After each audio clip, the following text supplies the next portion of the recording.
Well, here we are with another interesting guest for all of you who are learning all about the people who make up this wonderful place we live here in Polk County, North Carolina. And today we have JoeCooper, and JoeCooper is a man of many talents. We're going to hone in on just a couple of them, maybe. We may go beyond that, but are you ready to go, Mr. Cooper? I'm ready, Deanie. Yes, okay, Thank you. Good deal. Mr. Cooper is, Joe, we all call him Joe.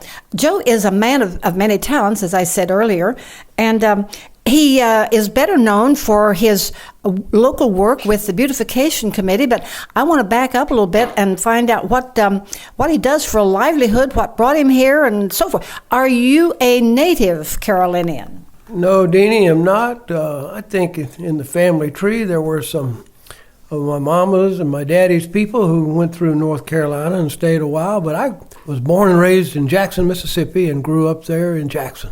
Okay, well, how long did you stay there? I stayed there until I went off to school. My dad had in his experience, he thought, if you go off to Georgia Tech, that would be a good education. Why don't you do that? And so they were encouraging and supportive in all the ways that parents can be, and sent me over to Atlanta to do that. And when you get that far, it's not much more to go up to the mountains, and you never quite get over being in these mountains. Okay, but you went to college. What were you planning to be at that time of your life, Joe? I was studying engineering, but I wouldn't say I had much of a plan. One of the things I had liked a lot when I was a child was, in my spare time, or as far as academic things go, was looking at pictures of artifacts from ancient civilizations, but I couldn't in any way imagine how I could be involved in that sort of thing. So I was going after something more practical. Well, did you ever think about how did they build the pyramids? How did they do that? Well, I don't know, but whatever they did, it lasted, because it's lasted a lot longer than some of the buildings and the things we're building now. I know. That's amazing. It is amazing. Yeah. And the artifacts, the things that are made of metals and ceramics, even the fabrics, to think that human beings could do that without what we consider essential things like electricity and lighting, all the tools, the computers that we have now, it just shows you how much is possible when we consider what people have already done. So you kind of lost interest in doing that, but you still wanted to create, I understand. No? I did, and I wound up getting into commercial welding. When I got out of school, I was fortunate enough to get a job with the world's largest manufacturer of arc welding equipment, and they took as their first step for the fellows that came in there to teach them how to weld. And where was this? It was in Cleveland, Ohio. I got my contact in Atlanta, but everyone goes back to Cleveland where the home factory is, and they don't care what kind of education you have and how many degrees and whatever, they're going to put you back there and see if you can weld. And work with your hands. Work with your hands, and that was that fit me fine because that's what I'd been doing in my summer jobs, and so I was happy to do that. So from there, then you ended up. You didn't stay in Cleveland very long after you learned your trade, no doubt. So where did you go then? Well, I got a chance to move back to Atlanta and to work for my company for a while and to be in the welding business. And then when I thought the time was ripe, I wanted to study more about these artifacts and ancient things that I had been interested in years ago. And so I was able to do that for a while. And then it was time to get a job. So make some money. You got to make the money. So I started working in welding businesses again, doing the welding this time, not the engineering and not the selling and all of that. I just wanted to do it. You wanted to create. Well, of course, now you've built your business up, and it's taken a long period of time to reach the point where you are now, where you're creating artifacts that are going all over the world. It's real fortunate, it is. Well, I don't think it's a lot of luck. I think you've had talent that showed someplace along. But you started creating, and when did you get into the sort of, I would say you're into is it correct in saying lighting fixtures? Is that your big thing, It Joe? turns out that's the thing that we do the most of. Occasionally we'll do a sculpture or a panel or other things out of this metal that we have. We have a special metal process, Deanie. I lucked into it about 30, 40 years ago and found a fellow who had developed some techniques that could be done rather simply, but it took a lot of practice. And when I say simply, I mean without expensive equipment. The shop would be rather simple, but it does take developing the hand-eye coordination to use the welding torch and the welding rod and that sort of thing. It involves using copper and a form of bronze, and we weld the copper pieces together with this bronze. Well, it has a couple of advantages. One is, as I said, the equipment you need to shape the metal is pretty simple, just basic hand tools. And the other wonderful thing is the result will be long-lasting. It's not permanent, I don't think anything is, but copper and bronze have been with us and last out in the weather, and it's just a wonderful metal to work with. It has an inherent value. There's something special about it to me. When did you start out on your own, so to speak, and how did you end up here? Oh, how we wound up here. Boy, that'd be another show, wouldn't it? Well, just keep on talking. But did you have a reason for picking this place to locate? Well, just due to some contacts. I had a lot of projects I was working on in the coast of the Carolinas, and yet something about being up here near the mountains, maybe because the weather's a little cooler, it just appealed to me more. So this, the horse country is wonderful. I was interested in horses a lot back then, and so the horse country, close to the mountains, close to the shore. I mean, that's why we come here, isn't it?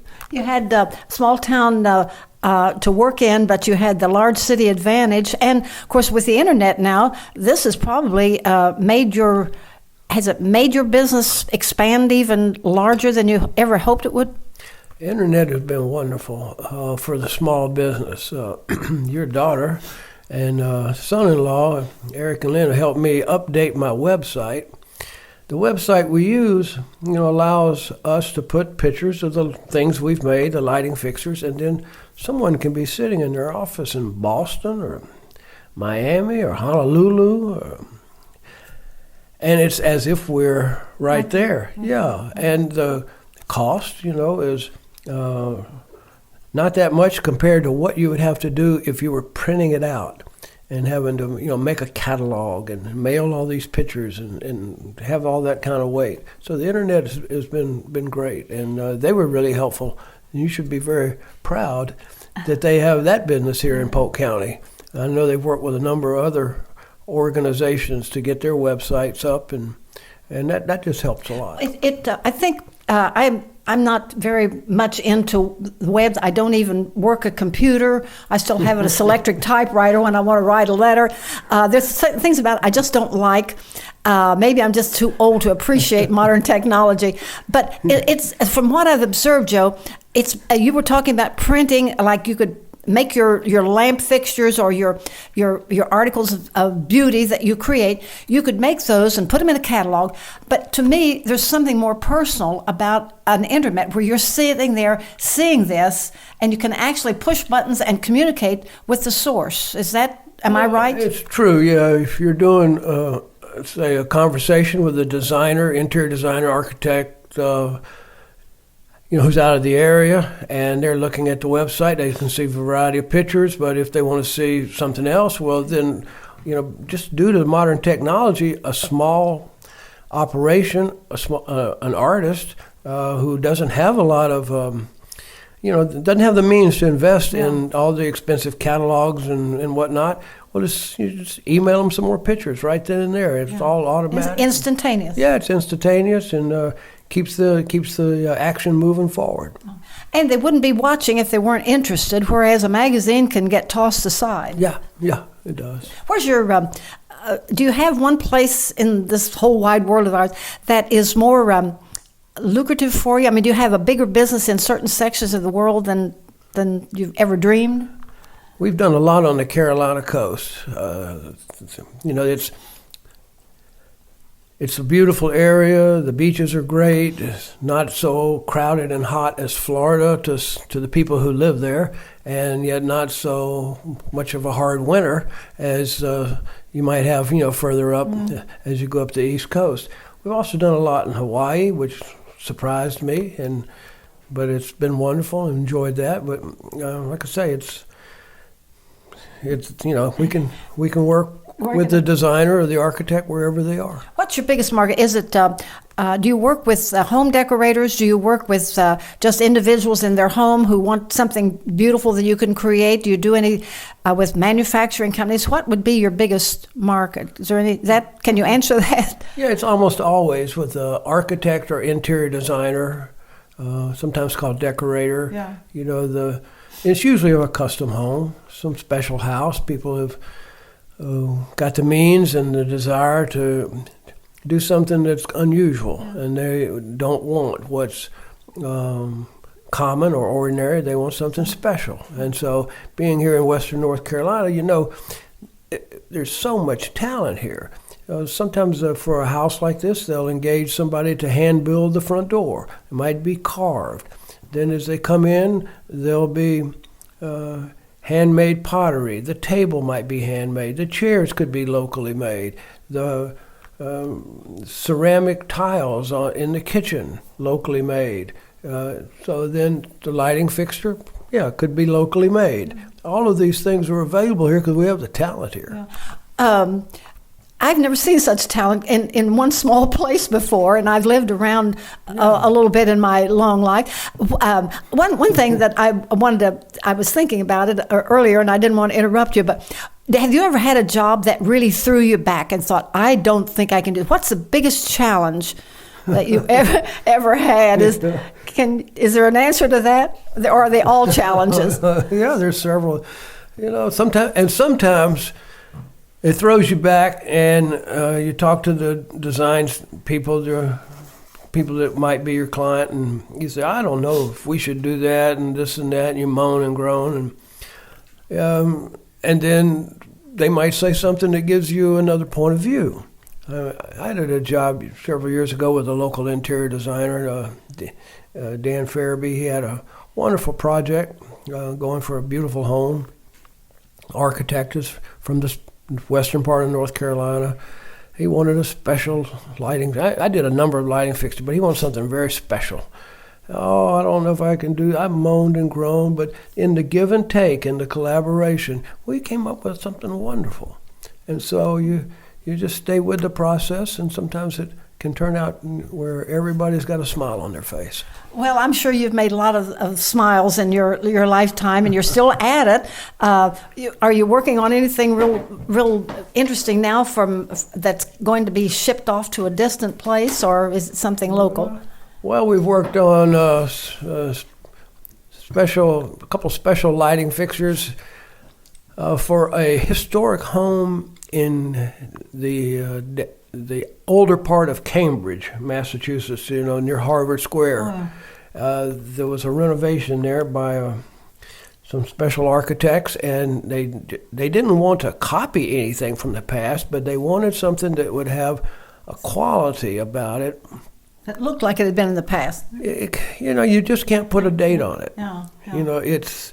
It has a certain quality to it. Yeah.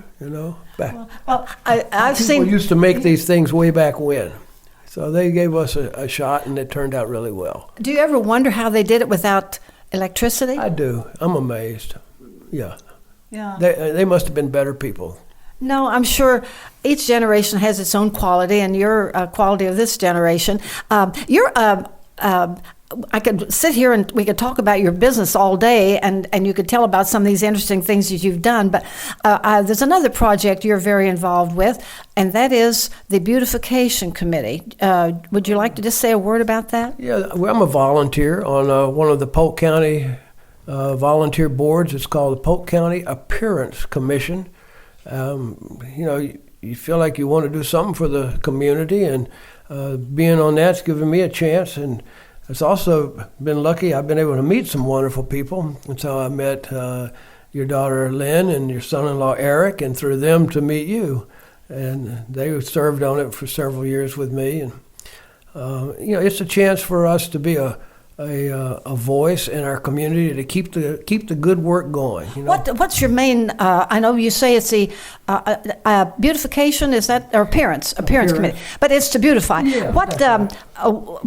Can you kind of solidify that into what it really means? I mean, it sounds like you're making things beautiful. We want everything to appear nice. But what's your main goal? Our main goal is to be there in these special situations to improve the appearance of our area where the individual homeowner, family, business is not quite situated to do the thing.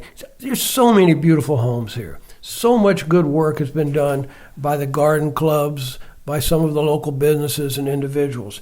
But occasionally there's a situation that takes a little bit of a broader effort. So the Polk County system, through the Board of Commissioners, appoints this appearance commission. We're volunteers, and so we're able to occasionally focus on something that individuals alone couldn't do. For example, when you come into our area, we want the people who come into our area to have a nice impression. So we were able to work with, representing the county, work with the town of Columbus and the Department of Transportation, the North Carolina Department of Transportation, to get entry trees on both sides of the highway when you get off of I-26 to come into Polk County, into Columbus, the county seat. We now have trees planted along both sides of the road, which as they mature and grow, they will... welcome with arms. Welcome. Deanie, that is a good way to put it. That is perfect. Yes. Oh, I belong on the appearance committee, don't I? You do. And no one business there could do that by themselves. No one individual can do it. But are you? You don't have authority. I mean, you can't. You're responsible to the commissioners, but do you have a limited authority? I mean, you can't make people do things. No, we don't have authority. What we have is an opportunity. Ideas to promote good ideas that will receive community support. We have an opportunity to initiate a program and to promote a program and to coordinate things like that. Yeah. For example, there's in the improvements around Saluda, we've been able to support some of the local good work there. We were able to, one of the things we're able to do is to give an annual award to successful projects. Oh, great. So this is not causing the things to happen. This is thanking the people who did these things and recognizing them in a public way. So we were able to recognize some of the organization in Saluda, the Land Trust, for a wonderful project they did on a very public road going from the interstate into town, where they were able to take all of the kudzu and overgrown. Well, they've really been fighting it, haven't they? And they had a wonderful project. They picked a key area, and they had they put the time and the energy and some of their own money into cleaning up this property there right on the main road, and went from something that was an eyesore to something that was beautiful. Yeah. Well, then our role then is to have a certificate of appreciation and to give it to them. Yeah. So we're able to do, and we've done that for organizations all around the county. Yeah. Well, I've heard about the beautification committee ever since I moved here. In fact, I came to one of your meetings, and it was real interesting. And I've never known a community to have anything quite like this before. But it certainly shows the results. And you must be doing something right, because people love to come here. They love to settle here. And when I've asked people after people, I volunteer at the thrift shop, and I'm always asking people who come in there from out of town. I usually say, "Are you local?" And sometimes 75% of the people who come in there are from out of town.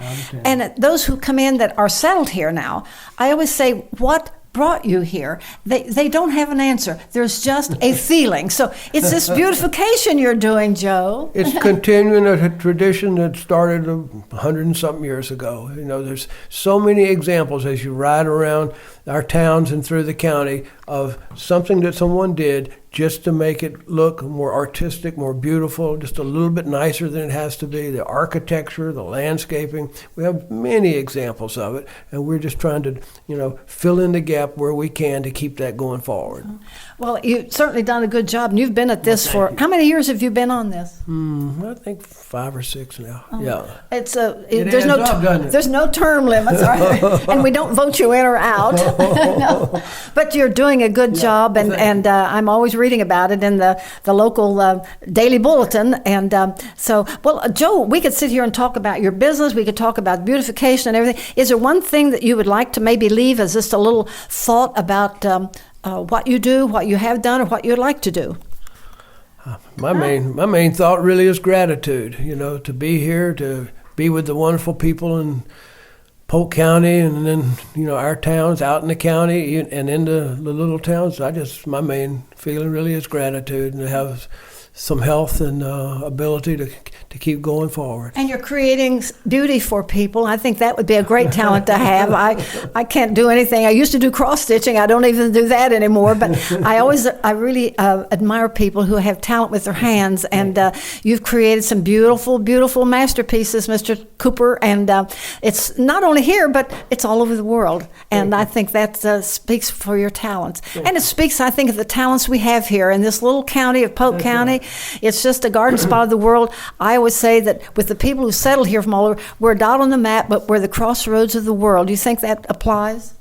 That's very well said, Deanie. I'm just full of all these things. Oh, my goodness. You didn't know that, did you? Yeah. Well, Joe, I just appreciate your taking time to sit down with me and share some of your thoughts and some of your background and some of your ideas. And is there any one thing in closing that you would like to see come from the beautification committee or appearance committee? I keep calling beautification, but you're beautifying. Is there one thing you would like to see happen that hasn't? Well, I would like to keep encouraging our community leaders to consider the impression that visitors, tourists, family members who are coming to see us have when they first come into our area. So, there's work happening in Saluda, in Columbus, and Tryon, out in the county, to make that welcome just a little bit more welcoming.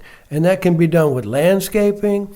We need a better system of signs. We have so many features, but we don't have a system of low-cost, informative signs. They're rather modest, something that's only 3 or 4 feet off the ground, but it tells you which way to go to the waterfall. I've noticed that. That was something I thought we need more signage, but in good taste. In good taste, modest signage. It's called wayfinding. That's the term that people in the community development business use. It just helps the visitor find their way around. We need some attractive landscaping in a few key areas. You see, it's a naturally beautiful place we live. We don't need to do much about that. But wherever we've got a road that's been cut in, wherever we've done some sort of intervention into our natural system, then we have to come back and put some landscaping, a few bushes, some shrubs, the right kind of trees, some flowers.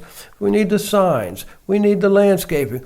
And the third thing, we need to keep our home clean. If we keep it clean, just figure out a way to do that. Put up the landscaping and put up the signs. We transform the welcome we give people who come to see us. So that's my encouragement for the community leaders to keep doing what they're doing, to go forward with that. Right. Well put. And you wouldn't let your home pile up with trash, and so why put it on the highway, right? I know you've been out, Lynn and Eric, I think, joined you a few times with picking up trash on the highway, and I think that's a great thing to do. And maybe people will educate one of these days to the point where they don't throw things out of the car window.